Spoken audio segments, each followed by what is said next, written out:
안녕하세요. 건강 365 아나운서 최인경입니다. 두툼한 코트를 입고 모자에 목도리까지 챙기면서도 글쎄요, 잃어버리기도 쉽고 번거롭다는 생각을 하는 걸까요? 장갑을 끼는 분들은 많지 않죠? 하지만 수족 냉증으로 고생하는 분들은 장갑은 물론 손난로를 꼭 챙기는 경우가 많습니다. 그렇게까지 해도 차고 시리고 손끝으로는 감각이 없다는 말도 하는데요. 원인이 뭘까요? 겨울뿐 아니라 여름에도 얼음장 같다는 느낌을 주는 수족 냉증. 손발뿐 아니라 몸에 여기저기로 바람이 스치는 것 같다는 표현도 하는데요. 추운 요즘의 겨울 날씨에는 얼마나 더 힘들지 오늘은 일상에 불편을 더하는 수족 냉증에 대해서 알아보겠습니다. 건강 365 이소라의 첫사랑 듣고 시작하겠습니다. 수족 냉증으로 고생하는 분들은 나는 원래 체질적으로 손이 차. 안 그랬었는데 언제부턴가 손발이 차네. 이런 말을 합니다. 불편을 겪으면서도 치료가 필요하다는 생각은 안 하는 분들도 많은데요. 글쎄요, 체질의 문제인 걸까요? 경희대학교 한방병원 황덕상 교수와 함께합니다. 교수님 안녕하세요. 네, 안녕하세요. 수족 냉증으로 불리긴 하는데요. 고생하는 분들은 이런 손발 외에도 몸에 여기저기로 찬 기운을 느끼지 않나요? 네, 많이들 이제 차가운 것들을 느끼시는데요. 특히 이제 아랫배가 차신 그런 여성분들도 많이 있고요. 특히 이제 뭐 가임기 여성 또는 임신이 잘 안 되거나 난임 여성들에게는 특징적으로 이제 아랫배가 차요. 또 뭐 심하게는 뭐 이제 배를 핫팩을 대야지 뭐 저녁에 잔다든지 또는 이제 남편분이 손을 뭐 얹어줘야 조금 이렇게 좀 안정감을 느끼면서 잔다고 할 정도로 아랫배도 차고 또 어떤 분들은 이제 무릎에서 뭐 바람이 나오는 것 같다 이런 분들도 있는데 이런 것들이 우리가 이제 체온을 재면 사실 우리는 뭐 36.7도, 뭐 37도 요 정도가 이제 정상 체온이잖아요. 이런 것들은 이제 정상 중심 체온이라고 하고 바로 이렇게 시리거나 하는 것을 이제 말초, 손발 쪽, 말초로 가는 것들은 온도가 차갑게 느껴지는 분들이 많이 계십니다. 네. 그럼 의학적으로 수족 냉증은 어떤 상태를 말하는 건가요? 기본적으로는 의학적으로는 수족 냉증이라는 게 딱 해당하는 그런 질병명은 딱 있지는 않지만 한의학에서 보통 냉증이라고 하면은 인체의 특정 부위가 차다고 느끼는 증상이 있는데 또 차다고 느끼는 부분을 실제로 이제 측정을 해보면은 뭐 실제 온도가 하강되어 있는 경우도 있지만 온도가 낮지 않은데도 스스로 자각적으로 이제 온도가 좀 차갑다고 그렇게 호소하는 경우들이 있는데요. 이런 것들을 뭐 진단을 할 때는 그래서 전체적인 그런 온도가 떨어지지 않아도 주변에 있는 만약에 손과 내 복부 명치 쪽의 온도를 비교를 해보면은 온도 차이가 좀 나는 경우들은 수족 냉증으로 좀 느껴지시고 그렇게 진단하는 경우들이 있습니다. 네. 그렇게 추위를 느끼지 않을 만한 온도에서 손이나 발이 차가워지고 시린 느낌을 받는다. 이게 체질의 문제는 아닌 거죠? 네, 그렇죠. 보통 나는 손발이 찬 체질이야, 뭐 시린 체질이야 이렇게 말씀은 많이 하시는데요. 뭐 우리가 체질이라고 얘기하는 뭐 사상 체질이나 이런 쪽과 좀 어떻게 보면 뭐 관련이 있을 것 같고 소음인들은 왠지 뭐 몸이 더 차고 손발도 차고 할 것 같지만 소음인 중에도 그렇지 않은 사람도 있고 오히려 이제 양기가 많은 뭐 소양인들 이런 사람들은 손발이 안 찰 것 같지만 오히려 소양인들이 좀 뭐 뭔가 이제 손발이 차고 몸 상태가 나쁠 때에는 수족 냉증이 나타나는 경우들이 있거든요. 그래서 저는 이제 체질보다는 체력이 좀 차이가 있다라고 좀 말씀을 드리는데요. 체력이라고 해서 우리가 그럼 어떻게 표현하냐면 저희가 이제 연구 결과에서도 체형과 기력의 차이라고 말씀을 드립니다. 그래서 이제 체형도 보면은 어떻게 보면 이제 좀 약간 왜소하고 조금 피부도 좀 건조하고 안색이 좀 창백하고 좀 이렇게 약간 허약한 체질, 근육량이 좀 적은 분들이 좀 수족 냉증이 더 많이 나타나는 그런 체형을 보이시는 경우가 있고요. 그리고 이제 기력 차이라고 하는 것은 딱 봐도 이제 한의학 변증에서 뭐 무기력해지거나 뭐 힘이 없거나 뭐 정신 피로가 잘 느끼거나 이런 한의학에서 얘기하는 기허증이라 그래서 기운이 좀 부족해 있는 상태 또 뭐 소화가 잘 안 되는 상태 이런 상태의 기력이 좀 저하되어 있는 경우 그러니까 체형과 기력에 따라서 수족 냉증이 좀 잘 나타나는 그런 양상을 보이시는 분들이 연구 결과에서 나오고 있습니다. 네. 그럼 원인에 대해서는 어떻게 설명이 되나요? 그러니까 손끝과 발끝의 온도가 다른 부위에 비해서 낮은 걸 말하는데 그 이유가 좀 궁금합니다.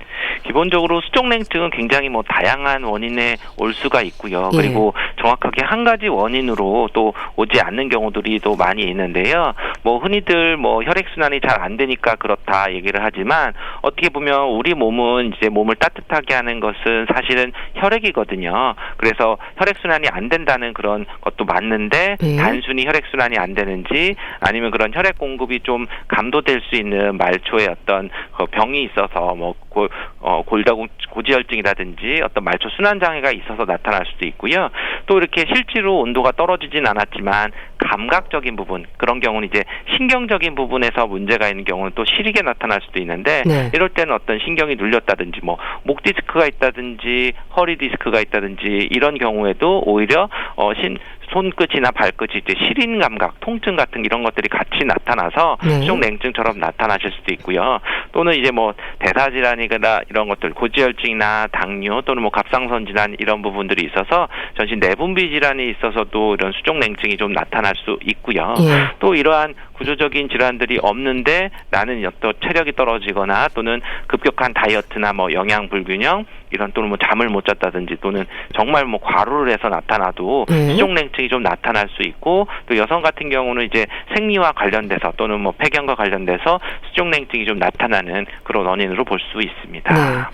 증상에 대해서도 표현들이 다양한 것 같습니다. 그렇게 시리다고 얘기하는 분도 있고요. 뭐 아리다, 아프다, 차갑다 표현 듣는 부분들이 많죠. 그렇죠. 아무래도 이제 시리다고 표현을 하시는데 정말 그냥 단순히 시린 것뿐만 아니라 뭐 이렇게 애리고 저리다, 뭐 뻐근 통증이 있다 이런 통증까지도 나타나는데요.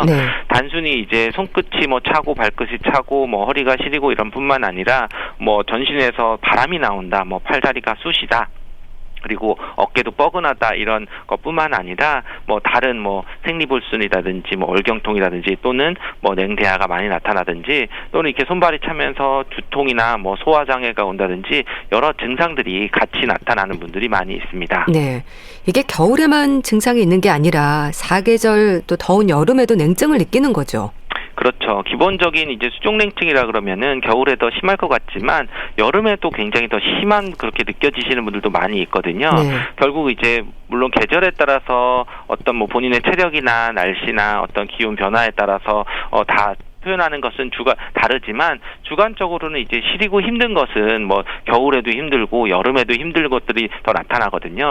특히 이제 우리가 흔히 산후풍이라고 하는 그런 출산하고 나서 몸조리가 잘 안 되고 어떤 특정 기간에 이제 이러한 수족냉증이 나타나거나 시리고 아픈 관절 쪽에 이제 증상들이 나타나시는 분들은 정말 이제 뭐 내 몸에서 어떤 뭐 팔목만 시려요 또는 뭐 발목만 시려요 또는 뭐 한쪽으로 이제 뭐 허리 쪽 아래로 시려요 이렇게 얘기하시는 분들은 심한 경우에는 더운 여름에도 뭐 내복을 정말 껴입거나 뭐 에어컨 조금만 틀어도 뭐 진료실에 오지 못하고 좀 멀리서 이렇게 정말 진료 차에서 대기하시는 분들 이런 경우가도 심한 경우들은 있으셨거든요.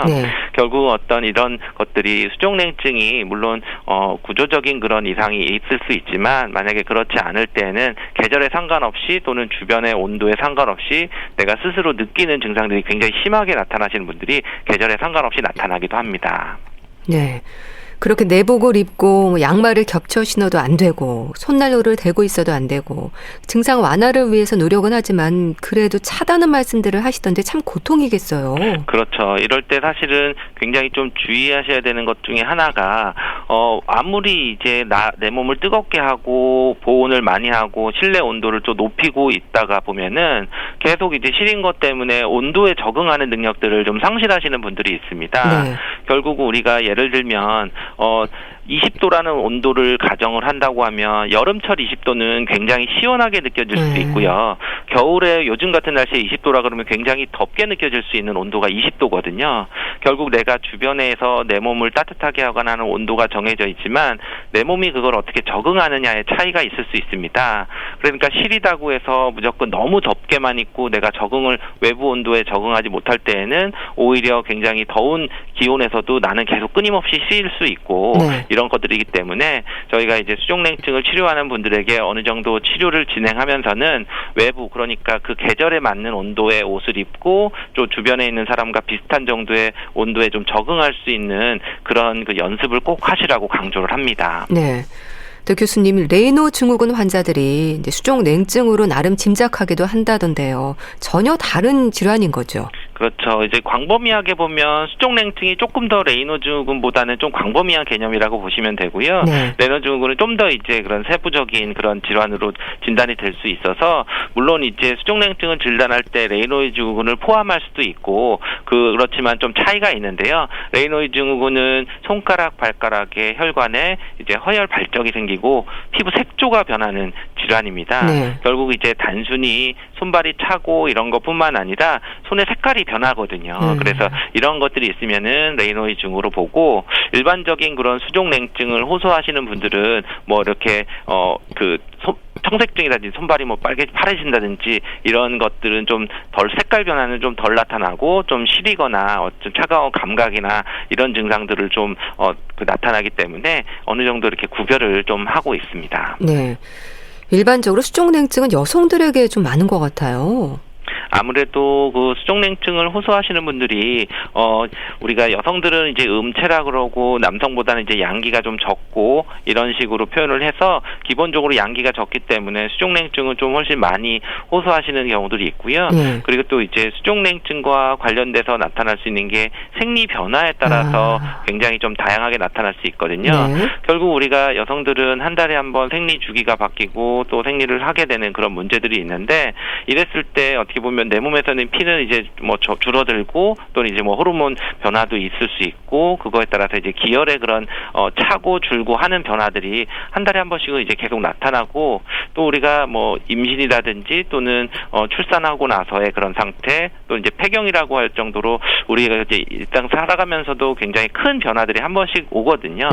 이때에는 단순히 뭐 혈액의 그런 순환이나 또 혈액의 양이 줄고 이런 것뿐만 아니라 어떤 기혈의 순환이나 뭐 또 호르몬의 변화 이런 것들까지 나타날 수 있어서 남성보다 좀 더 이제 큰 그런 수족냉증이 나타날 수 있는 기회들이 좀 인생에 살아가면서 더 자주 나타납니다. 네, 그 여성들에게 자주 나타나고 또 남성들에게도 역시 수족냉증의 위험은 있는 거잖아요. 그렇죠. 기본적으로 이제 남성들에게도 이제 수족냉증은 또 있으시고 손발도 좀 차서 뭐 우리가 뭐 사회생활을 할 때 뭐 악수를 하거나 이럴 때 좀 더 뭐 차다 뭐 이렇게 불편하다 이런 것들 때문에 호소하시는 분들도 있고 뭐 그렇지만 이제 아주 젊은 사람들에게 많다기보다는 남성들은 좀 이제 나이가 점점 들어가면서 좀 이제 노화가 진행되면서 그런 손발이 차거나 수족냉증이 나타나서 젊었을 때는 뭐 한여름에도 뭐 반팔만 입고 지내셨던 분들이 또 이렇게 점점 좀 옷이 좀 두꺼워지거나 또 이제 외투를 좀 찾게 되는 그런 분들이 점점 늘어나게 됩니다. 네.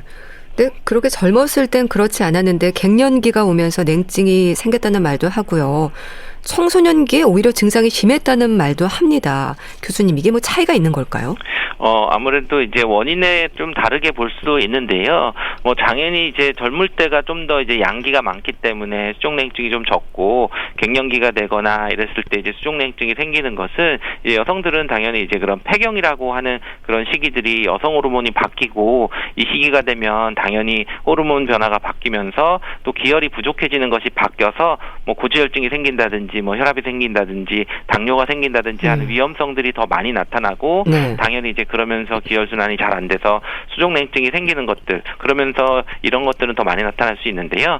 청소년기에 있어서의 그런 요즘에 나타나는 분들은 오히려 일상생활에 좀 문제가 있거나 돼서 부족한 것보다는 뭐가 막히거나 이런 것들이 문제가 되는 뭐 한의학에서 뭐 순환되지 않는 수분이라고 해서 담음이라든지 또는 뭐 수독이라고 해서 수분 대사가 잘 안 이루어지거나 또는 이제 나쁜 피라고 해서 이제 어혈이나 이런 것들이 많이 생기면은 이런 수족냉증이 젊었을 때 생길 수 있거든요.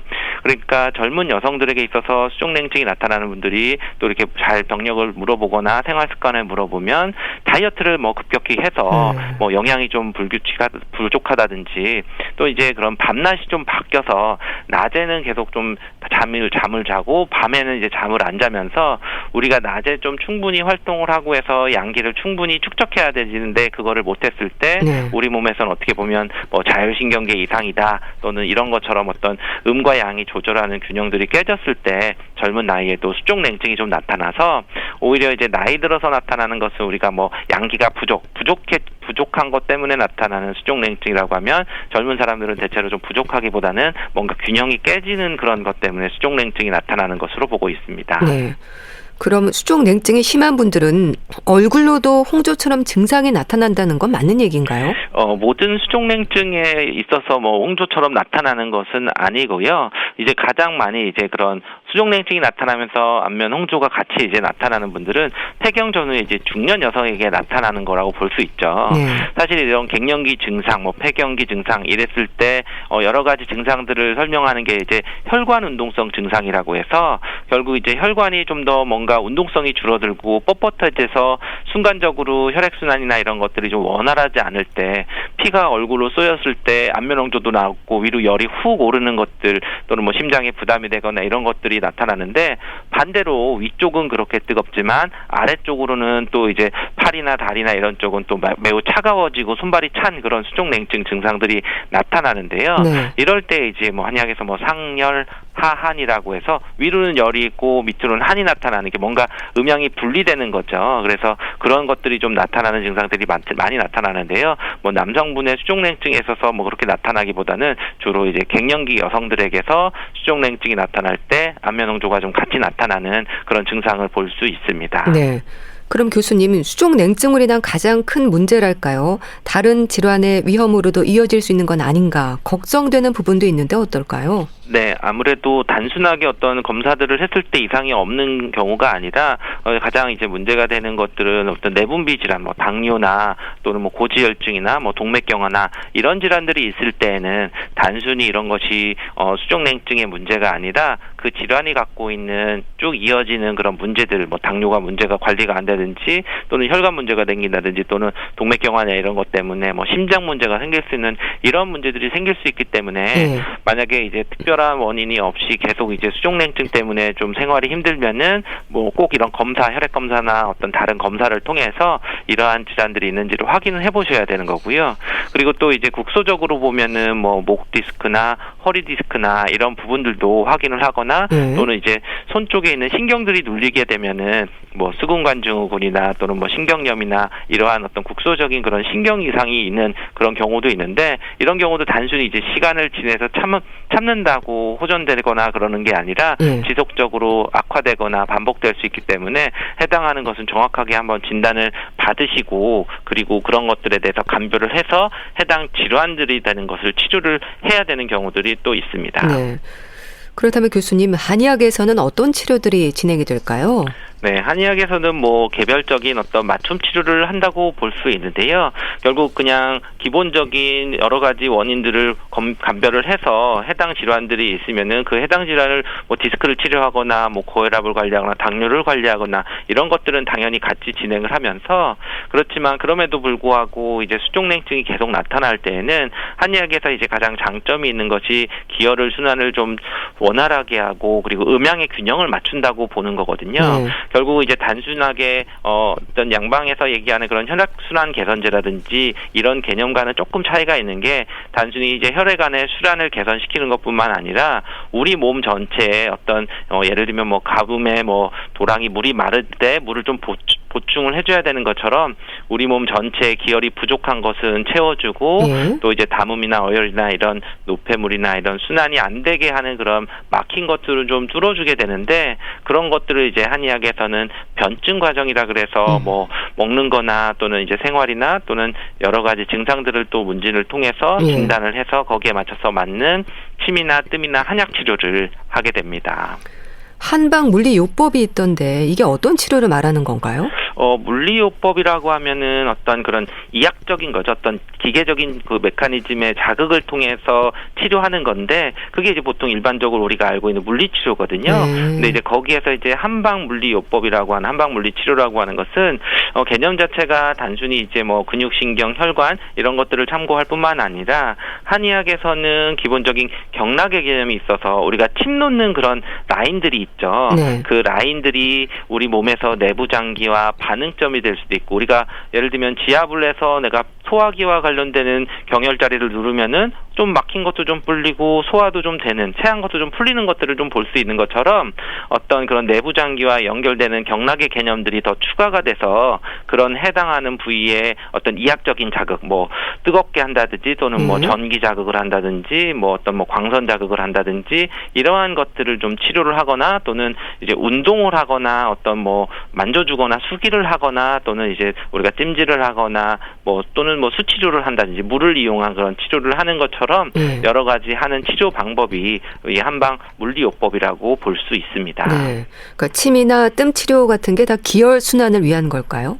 그렇죠. 기본적으로는 침이 가장 이제 효과가 좋다 그랬을 때 저희가 이제 기혈순환 이런 것들을 좀 개선시켜 주는 건데, 우리가 연구에서도 침 치료를 하면 자율신경계에 작용을 해서 통증도 완화를 하고 혈액의 흐름도 좀 좋게 하고 체온을 좀 조절하는 그런데 관여한다고 하는 연구 결과도 있거든요. 네. 그렇기 때문에 이제 어떤 연구를 통해서 봐도 침을 치료를 했을 때 뭐 손가락 혈류를 비교했더니 오히려 침을 놨을 때 오히려 말초의 혈류가 좀 개선이 되는 것들을 좀 확인할 수 있어서 거기에 맞는 침 치료를 또 하게 되는 것이고요. 그리고 이제 침 처방에 따라서는 우리가 좀 어혈을 풀어주는 그런 혈액순환이 잘 되게 하는 그런 침 처방도 있고요. 또 거기에 뿐만 아니라 이제 뜸이라고 하는 것은 그런 혈자리에 자극하는 것뿐만 아니라 그 뜸을 이용하는 그게 애엽이라고 해서 우리가 쑥이거든요. 근데 이 쑥이 이제 널리 쓰이는 한약재인데 성질이 이제 따뜻하고 그 쑥 자체가 혈액순환을 굉장히 좋게 해서 여러 부인과 질환을 치료하는 데 많이 써서 뭐 좌윤을 하거나 뭐 입욕제로도 많이 사용을 했었는데, 바로 이러한 그런 따뜻한 그런 온경시켜주는, 그러니까 경락이 잘 흐르게 해주는 그런 효과까지도 늘려서 뭐 다리 쪽에 있는 삼음교나 뭐 하복부의 관원현이나 이런 쪽에 뜸을 떴을 때 오히려 수족냉증이나 좀 몸이 차거나 하는 그런 증상들을 많이 개선시키는 데 도움이 됩니다. 네. 그런 침과 뜸도 있고요. 뭐 부항, 탕약까지 모두 처방되는 경우도 많은가요? 그렇죠. 우리가 뭐 물론 이런 치료들이 필요한 경우에 따라서 또는 정확하게 진단을 받고 모두 다 적용을 하고 해야 되는 경우도 있고, 또 오히려 또 뭐 어떤 치료를 좀 꾸준히 받지 못하고 거리상의 이유가 있으면은 뭐 이제 한약으로 뭐 처방하거나 그런 것들이 있는데요. 특히 이제 부항 같은 경우는 국소적으로 이제 음압을 걸어서 뭔가 좀 막히거나 순환이 안 되는 경우들이 좀 많이 있거든요. 그렇지만 우리가 수족냉증이라고 하는 것의 원인 중에서 허증, 우리가 부족해서 할 때는 뭐 부항이나 뭐 이런 쪽보다는 오히려 한약이나 뜸치료나 침치료 이런 쪽으로 더 가는 거고, 뭔가 좀 잘 막히고 어깨도 많이 굳으면서 뭐 통증도 있고 뭐 관절 근육통이 좀 심한 경우는 이제 부항 치료까지 해서 우리가 오시면은 수족냉증이 있는 그런 몸 상태를 체크를 할 때 변증이라는 과정을 거치면서 필요한 그런 맞춤 치료를 하는 것이 바로 이렇게 치료 방법을 선택하게 됩니다. 네. 생활에서는 어떨까요? 뭐 챙기면 좋을 방법들이 있을까요? 인삼차, 생강차, 계피차 이런 게 좋다는 말도 하던데요. 그렇죠. 기본적으로 이제 인삼, 생강, 계피가 어떻게 약성이 대부분 다 따뜻하다고 보면 되거든요. 근데 계속 말씀드렸지만 이제 따뜻하게 무조건 수족냉증이라고 해서 따뜻하게만 들어가는 것은 아니고 그거 외에도 이제 오히려 시원하게 해줘야 될 때도 또 도움이 되는 경우들이 있는데, 물론 이제 인삼은 기본적으로 한약 중에서 보기시켜주는 거니까 비위의 기능을 가장 좋게 해주는 거기 때문에 소화력도 좀 약하면서 좀 수족냉증이 좀 있고 땀도 좀 잘 흘리고 뭐 우리 자한이라 그래서 땀도 줄줄줄 나고 할 때에는 인삼차 같은 것도 도움이 될 수 있고요. 그리고 이제 생강차는 가장 우리 비위, 그러니까 소화기를 좀 좋게 하고 그리고 건비시켜주는, 건강하게 해주면서 또 수분 대사를 또 원하게 해주는 게 또 생강차거든요. 그래서 이제 소화가 좀 약하면서 뭔가 좀 잘 붓고 이러시는 분들은 생강차가 또 도움이 될 수 있고요. 계피차는 우리가 뭐 감기약에 쓸 정도로 이제 추위를 좀 밖으로 내쫓아 준다 그래서 이제 바람 같은 거를 좀 밖으로 내보내주는 것들이 좀 좋거든요. 그래서 그런 경우에는 이제 계피차를 좀 활용을 할 수도 있는데, 물론 이런 것들은 이제 음식이고 차이기 때문에 어느 정도 보조적으로 될 수 있고, 그렇지만 이제 제가 음식과 관련돼서 요즘에 최근에 더 말씀드리는 것은 어떤 것을 먹어야 되는 것도 중요하지만 우리가 혈액순환에 방해되는 거, 너무 자극적이거나 너무 맵고 짜고 이런 음식들을 먹었을 때에는 오히려 좀 수족냉증이 더 심해지는 분들이 있기 때문에 음식을 좀 뭔가 균형 있고 좀 건강한 음식을 드시는 것이 좋습니다. 네, 알겠습니다. 자, 오늘은 수족냉증에 대해서 말씀드렸는데요. 경희대 한방병원 황덕상 교수와 함께했습니다. 말씀 잘 들었습니다. 감사합니다. 감사합니다. KBS 라디오 건강 365 함께하고 계신데요. 콜드플레이와 방탄소년단이 함께하는 마이 유니버스 듣고 다시 오겠습니다.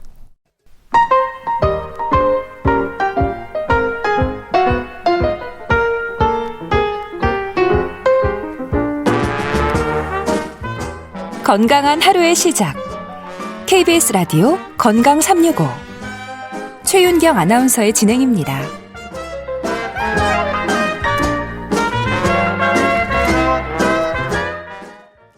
KBS 라디오 건강 365 함께하고 계십니다.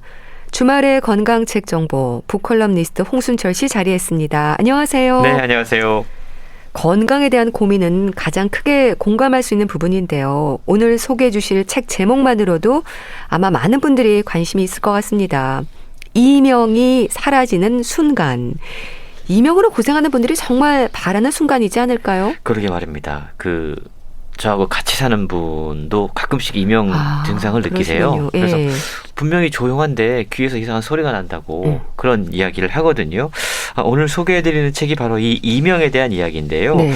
난치성 이명의 원인, 진단, 치료에 대한 모든 것이라는 부제가 적혀 있습니다. 네.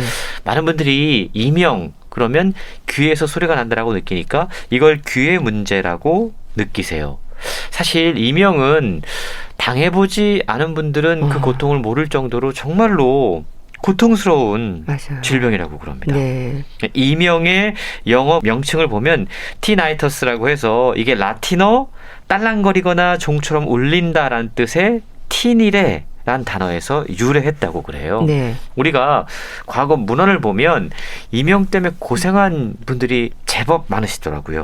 베토벤, 찰스 다윈, 잔다르크, 미켈란젤로 이런 분들도 이명으로 고생했다라는 문헌이 있습니다. 네. 그러니까 그 정도로 이 증상이 상당히 오래됐는데 여전히 확실한 원인을 찾지 못하고 있고 완전한 치료제도 개발하지 못한 게 바로 이명인데요.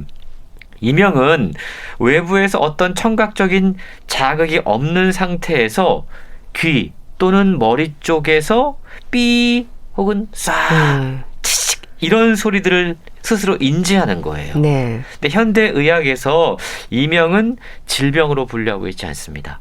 이명은 증상으로 분류된다고 그래요. 네. 근데 환자들은 이것 때문에 사실 정말 죽고 싶을 만큼 괴롭다라고들 이야기하시는데요. 또 이 병원 저 병원 다 찾아다니고 큰 병원을 가봐도 뭐 어쩔 수 없습니다. 그냥 친구처럼 여기고 살아야 됩니다. 이런 이야기를 들으니까 참 답답하게 여겨지는 거죠. 더구나 수명이 계속 길어지고 있는 상황에서 이걸 어떻게 계속해서 친구처럼 같이 살 수 있을까? 이런 푸념들이 생길 수밖에 없다라는 건데요. 오늘 소개해드리는 이명이 사라지는 순간 이 책이 바로 이런 분들에게 희망을 선사할 수가 있습니다. 네. 그러니까 이명으로 고생하는 분들도 많고요. 느끼는 증상도 다양하지만 확실한 치료법은 없는 걸로 알려져 있는데요. 그 말씀하셨듯이 나만 들리는 소리라는 게 참 답답하지 않겠습니까? 저자는 어떤 분들이세요? 예, 두 분이 이 책을 함께 썼는데요. 김혜연 가정의학과 전문의 그리고 이희창 정신건강의학과 전문의가 함께 썼습니다. 네. 실제로 이 두 분이 함께 협진을 해서 기능의학적 치료법으로 이명 환자들을 치료하고 있다고 그래요. 네. 이 책의 다양한 임상 경험의 기록들이 소개가 되고 있는데요. 이 두 분이 함께 진행하고 있는 기능의학적 치료법이라고 하는 건 우리가 사람의 인체를 나무라고 했을 때 그 증상이 어떤 이파리에서 나타난다고 하더라도 사실은 그 원인은 다른 데 있을 수 있거든요. 예. 줄기라던가 그렇죠. 뿌리라던가 토양을 그래서 그 환경을 바꾸어주는 겁니다. 그렇게 함으로써 질병에 대한 보다 근원적인 치료, 조치를 취하는 건데요. 네. 저자들은 바로 이러한 관점에서 이명을 귀의 문제로만 보면 고칠 수 없다라고 강조합니다. 그리고 이명이 나타나는 여러 가지 이유가 있는데 염증성 경향, 대사 기능의 원활함, 호르몬과 뇌 기능의 밸런스, 네. 그리고 혈액순환을 방해하는 독소의 유무, 여러 가지로 전반적으로 몸의 기능적인 균형 상태를 살펴봐야 된다라고 라고 강조하고 있는데요. 이명 환자들에게 자신을 괴롭히는 증상을 벗어나기 위해서 뭘 해야 되는지, 그리고 또 해서는 안 되는 것들이 무엇이 있는지. 네. 요즘 어떤 병이든 식사법이 정말 중요하게 생각이 되는데 어떤 걸 즐겨 먹어야 되고 어떤 걸 가능하면 피하면 좋은지, 네. 또 어떤 영양제가 도움이 되고 구체적으로 병원에서 어떤 치료를 받는 것이 효과적인지에 대해서 상당히 친절하게 책을 통해 소개를 해주고 있습니다. 네. 일단 임상 경험을 중심으로 기록된 책이라고 하니까 여러 가지 사례들이 좀 담겨 있겠네요. 그렇습니다. 이 책에 보면 여러 환자들이 자신들의 이 이명 때문에 고생했던 이야기들이 실제로 소개가 되고 있는데요. 네. 책에 보면 이런 이야기하는 분들이 계십니다. 안 해본 것이 없이 여기저기 다 다녔다. 네. 좋다는 데는 네. 20군데도 넘게 다닌 것 같아요.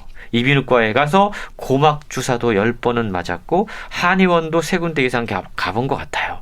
심지어 귀에 약침도 맞고 한약도 먹고 민간요법도 해보고 신경과에 가서 MRI도 찍어보고 정신과에 가서 약도 먹어보고 아이고. 그래도 나아지지 않았다는 겁니다. 네. 죽고 싶은 심정으로 지금까지 살고 싶어요 라고 이야기합니다. 근데 실제로 이게 많은 이명 환자들이 겪고 있는 상황이라고 그래요. 네. 원인을 찾아서 정신과 갔다가 MRI 찍고 그리고 귀에 가서 이비인후과 가서 침도 맞아보고 약도 넣어보고 주사도 맞아보고 그런데도 이게 해결이 안 되는 거죠.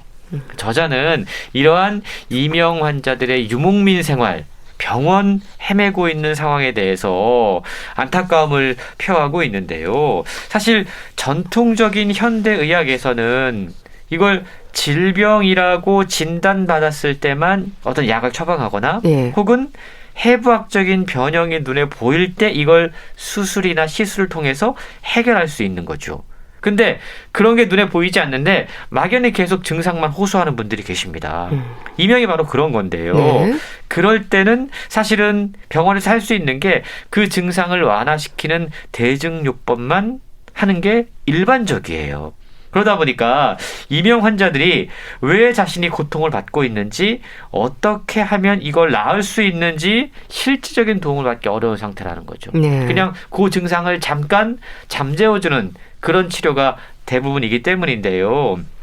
실제로 이명 환자들이 그 증상을 경험하는 게 상당히 다양하다고 그래요. 소리도 벌레 소리가 난다는 분이 계시고 TV 소리가 계속 난다는 분이 계시고 전기가 흐르는 소리가 난다는 분, 개울물 소리가 난다는 분, 또 어떤 분들은 기관총 소리가 난다는 분. 정말로 다양한 소리들이 남들은 느끼지 못하는데 내 귀에서만 들려오는 거거든요. 이건 질병이 아니라 증상이다라는 점을 최근 반복해서 강조하고 있어요. 그리고 일반적인 병원에 가면 보통 휴식을 취하세요, 스트레스를 받지 마세요, 충분한 수면을 취하세요 라고 권한다고 그럽니다.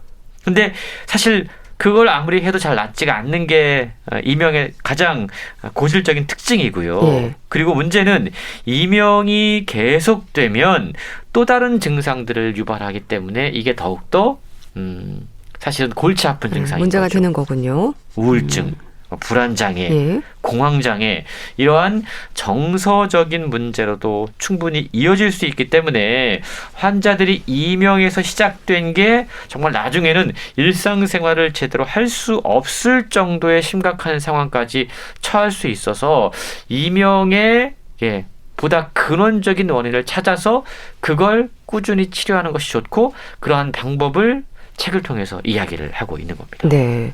근데 이명 증상을 설명하는 분들의 얘기를 들어보면요, 뭐 기차 소리부터 그런 알 수 없는 잡음에 이르기까지 들리는 소리들이 아주 고통일 텐데 원인이 아주 여러 가지라는 건 정확한 원인이 아직 밝혀지지 않았다는 그런 의미도 되겠죠. 그렇습니다.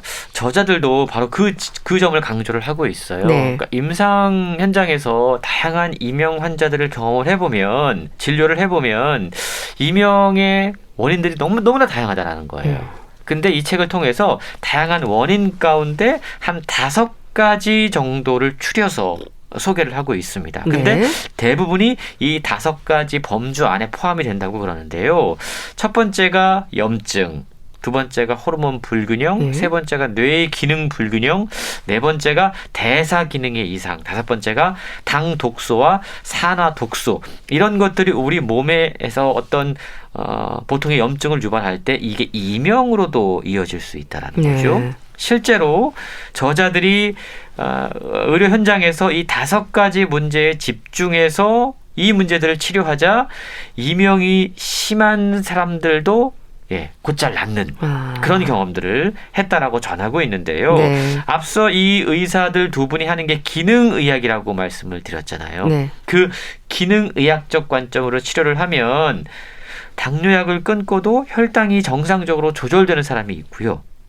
혈압약을 끊고도 혈압이 정상적으로 조절되는 사람이 있다고 그럽니다. 네. 그 이유가 바로 질병의 원인이 되는 뿌리를 찾아서 해결했기 때문인데요. 그러다 보니까 이명도 마찬가지로 그 뿌리를 찾아서 해결하면 이명 증상이 사라질 수 있다라는 거죠. 과도하게 시끄러운 소리, 그리고 귀 속의 염증인 중이염, 또 담배 니코틴, 카페인, 설탕, 스트레스, 사실은 이명을 유발하는 요인이 여러 가지가 있을 수 있습니다. 그런데 치료 과정에서 대부분의 이명 환자들이 겪고 있는 것들을 분석을 해보면 앞서 언급한 5가지 가장 근본적인 원인들, 그 문제들을 복합적으로 갖고 있다는 것을 발견했다라고 책을 통해 소개하고 있습니다. 네. 일단 보면 여러 가지 요인들 중에서 염증이 지적이 되네요. 그렇습니다. 귀에 염증이 있을 때도 귀에서 소리를 느낄 수가 있어요. 근데 이명이 발생하는 첫 번째 원인은 몸속의 염증입니다.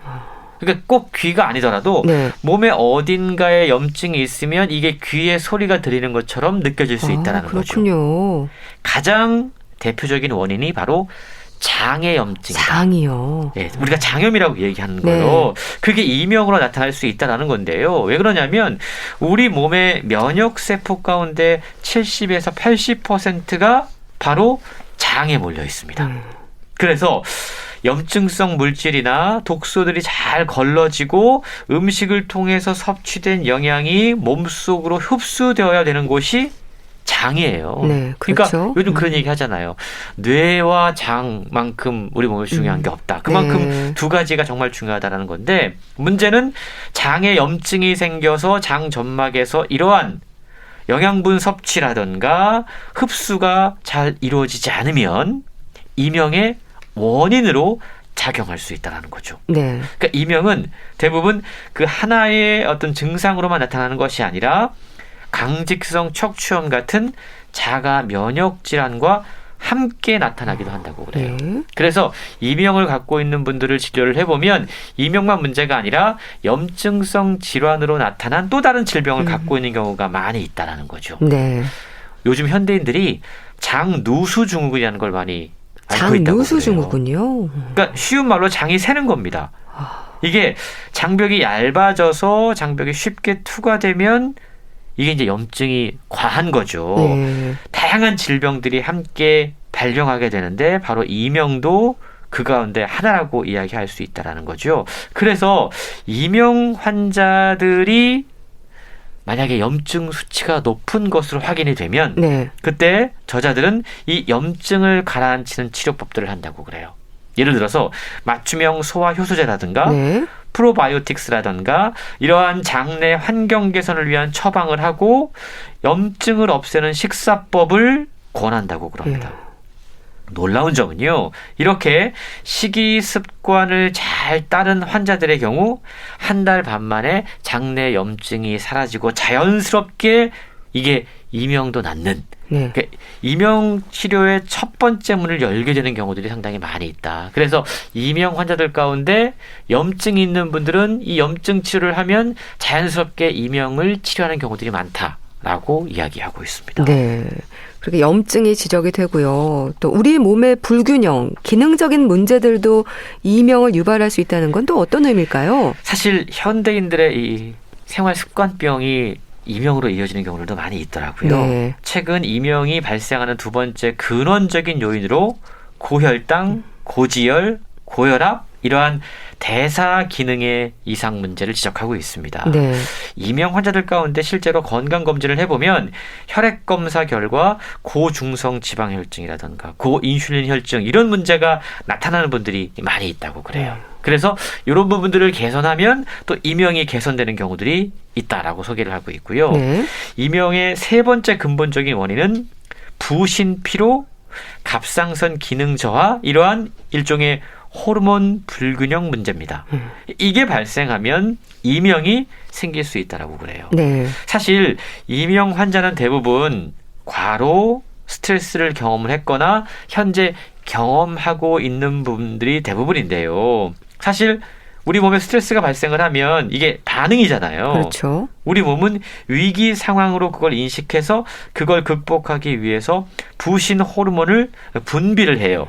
그 가운데 가장 대표적인 게 코르티솔이라고 하는 호르몬인데 이게 아침에 일어났을 때 마치 컴퓨터 부팅을 하듯이 자연스럽게 우리 몸을 이렇게 끌어올리거든요. 그렇군요. 근데 스트레스가 단기간에 끝나지 않으면 항염증, 항알레르기 작용을 하는 이 코르티솔이 분비되지 않고 고갈되면서 우리 몸에 여기저기 염증이 생긴다라는 거죠. 그러니까 다 이어진 거예요. 호르몬의 불균형이 생기면 염증이 생기는 거고 그로 인해 또 이명이 나타날 수 있다라는 거고요. 사실 수면장애를 갖고 있는 분들 가운데 이명으로 고생하는 분들이 상당히 많이 있는데 따지고 보면 수면장애도 호르몬 불균형, 스트레스 때문에 생기는 문제들이거든요. 근데 우리가 이걸 알면서도 현대인들이 참 이 스트레스를 조절한다라는 게 너무나 어려운 일이라는 그렇죠. 게 문제인 것이죠. 참 이명 자체도 문제일 수 있지만 이명이 생기기까지 혹시 몸의 변화나 부족한 부분은 없는지 이런 것들을 좀 살펴볼 필요가 있다는 그런 의미겠네요. 그렇습니다. 우리 뇌 기능의 밸런스가 무너져도 우리 뇌에서 신호 체계가 엉망이 되면서 이명이 또 발생할 수 있다고 그래요. 우리가 소리를 듣는 건 청각을 수용하는 세포인 유모세포들이 전기 신호를 뇌로 보내서 소리를 인지하는 거잖아요. 근데 만약에 우리 뇌의 특정한 부분이 과활성화되어 있거나 또는 반대로 저활성화되어 있을 경우에 이명 환자들은 수면장애라든가 우울증이라든가 불안장애에 시달릴 수밖에 없다는 거죠. 이런 경우에 아주 효과적인 치료법들이 소개가 되고 있는데 자율신경 조절이라든가 또는 뇌파 조절을 위한 TMS라는 치료법이 있다고 그래요. 이게 경두계 자기 자극이라고 하는 건데 이런 것들을 통해서 즉각적인 또 효과를 누릴 수 있다고 그럽니다. 이명을 일으키는 5번째 요인이 과도한 당 독소, 산화 독소가 이명을 또 유발할 수 있다. 라고 이야기하고 있는데요. 활성산소가 참 문제예요. 그렇죠. 우리 몸에 항상 이 유해한 활성산소가 자주 생기는 거거든요. 이게 산화 독소로 작용을 해서 우리 세포에 스트레스를 주고 또 우리 몸을 산화시켜서 세포를 손상시킵니다. 산화시키는 건 쉬운 말로 녹쓰는 거예요. 그러니까 좀 반들반들한 쇠, 철에 녹이 쓰는 것처럼 우리 몸에 녹이 쓸 수 있다는 거죠. 그렇기 때문에 이게 상당히 위험할 수 있는 거고요. 뿐만 아니고 당 독소라고 하는 이게 당화된 단백질이라든가 당화된 지질이 우리 몸에 쌓이는 건데 이것 역시 활성산소를 유발하게 돼서 또 다른 문제들을 일으킬 수 있다고 그럽니다. 저자는 다양한 이명의 근원적인 원인들을 소개하면서 이명은 우리 몸이 우리에게 보내는 신호다. 스트레스를 받고 있다는 신호다라는 걸 꼭 기억해야 된다고 이야기를 해요. 그 신호에 귀를 기울이고 전체적인 균형을 찾는 것이 이명치료의 지름길이다라고 이야기를 하고 있습니다. 참 나에게만 들리는 소리들이 스트레스인 만큼 이명의 소리를 좀 완화할 수 있는 다른 소리들, 그러니까 작게 라디오를 틀어놓는다거나 하는 것도 방법이라고 하니까요. 이명에 너무 집중하지 않는 것도 이명 증상으로 인한 스트레스를 줄일 수 있는 방법이지 않을까 싶네요. 이명이 사라지는 순간 소개해 주셨는데요. 북컬럼니스트 홍순철 씨와 함께했습니다. 감사합니다. 고맙습니다. 김동률의 아이처럼 보내드리면서 인사드릴게요. 건강365 아나운서 최인경이었습니다. 고맙습니다.